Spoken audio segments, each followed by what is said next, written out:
Brought to you by Gitanjali Salon, Channi Himmat, Jammu. Follow Ruchika Makeovers on Facebook and Instagram for best bridal makeup in town.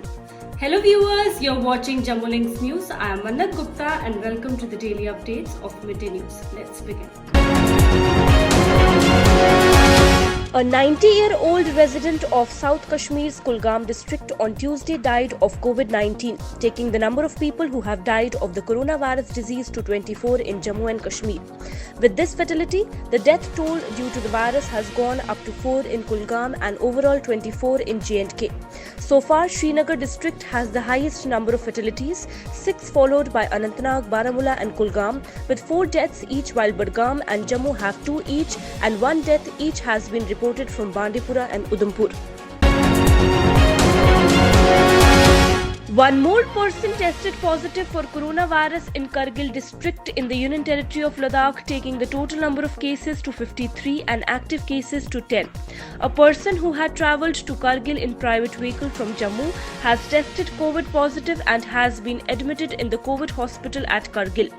With this, the total number of corona cases in Ladakh has gone up to 53, with 43 recoveries. Number of active cases was 10, including 9 in Kargil district and 1 in Leh. With more than 10,000 per million tests, Jammu and Kashmir has emerged as the top tester pan-India. Rohit Kansal, spokesperson and principal secretary to the Government Information and Power Development Department, said on Monday. J&K's testing capacity has gone up from just 100 tests a day in March, 1,800 tests per day in April to 8,100 tests now daily. An increase of 350%, Kansal said at a press conference, adding that aggressive testing is the only effective weapon to curb the spread of the virus. The entire country, and we are doing more testing per million than any other state or union territory in the country. Not only that, our testing capacity has gone up. When we began testing, we were testing 100 samples per day. Today, we are testing on an average 8,000 samples per day. We can go a little higher. Several localities in the winter capital Jammu were on Monday declared containment areas or red zones following detection of new coronavirus cases, including 1 death in the last 24 hours. District Development Commissioner Jammu Sushma Chauhan declared Municipal Ward number 52, 53 and 54 of Trikutanagar, Municipal Ward number 48 of Gurkhanagar, Kalyanpura and Channi Mawaliya villages in Kanachak and Simbal and Khariyan village of Mira Sahib as red zones. 11 flights with 732 passengers reached the twin airports at Jammu and Srinagar on Monday, officials said, as domestic air travel resumed after a 2-month break due to coronavirus.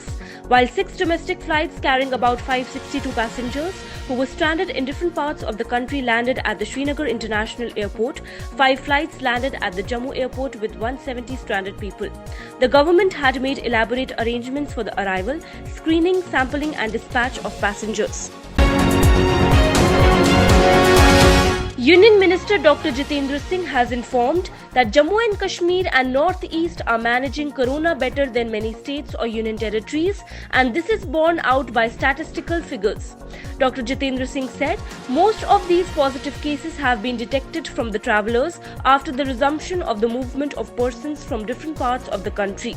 In a way, he said, it is a matter of satisfaction that large-scale tracing has been accomplished in a bid not to miss any positive case. The winter capital of Jammu and Kashmir on Monday recorded season's hottest day at maximum 41.3 degrees Celsius. The weatherman also predicted mainly dry days in Jammu for the next 2 days, with maximum temperature 41 degrees and minimum 24 degrees. Principal Secretary PDD Rohit Kansal and Chief Executive Officer J&K ERA Dr. Abid Rashid Shah visited railway station Jammu and had a detailed review of the arrangements in place for the stranded passengers returning from different parts of the country in the wake of corona pandemic. Kansal, while elaborately defining the importance of observing all necessary preventive measures regarding the virus, exhorted upon all the concerned for strict adherence to the same for their own safety and safety of other others as well. He also sought cooperation from all the stakeholders towards battling this global pandemic with added energy and vigor. Advisor to Lieutenant Governor Basir Ahmed Khan on Monday inaugurated a first-of-its-kind infectious disease block facility at Skim Sora for treatment of COVID-19 and other pathologies infected patients exclusively. The advisor directed concerned to ensure all kinds of facilities including PPE kits are being provided to all frontline workers and other staff members for their safety. He stressed on regular health checkups of staff so that if staff as well as patients are safe while visiting or staying at the block. The J&K Dharmarth Trust has announced that the annual Kheer Bhavani Mela and the Yatra scheduled for May 30th this year will not take place due to the outbreak of coronavirus, rise in number of cases and lockdown restrictions enforced by the government and local authorities.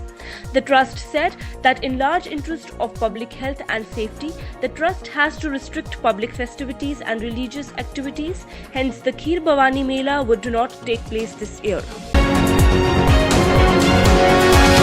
Indian and Chinese troops remained engaged in an eyeball-to-eyeball situation in several disputed areas along the line of actual control in eastern Ladakh, signaling that the confrontation could become the biggest military face-off after the Doklam episode in 2017.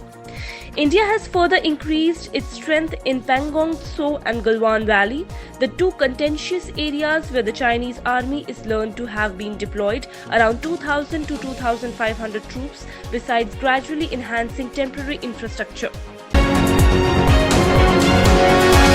The Indian Air Force will operationalize its second squadron comprising indigenously developed light combat aircraft Tejas on Wednesday at Sulur Air Base near Coimbatore. Chief of Air Staff Air Chief Marshal RKS Baduria will operationalize the 18th Squadron, which is code-named Flying Bullets. The Tejas is a fourth-generation combat aircraft developed by the Aeronautical Development Agency and the Hindustan Aeronautics Limited.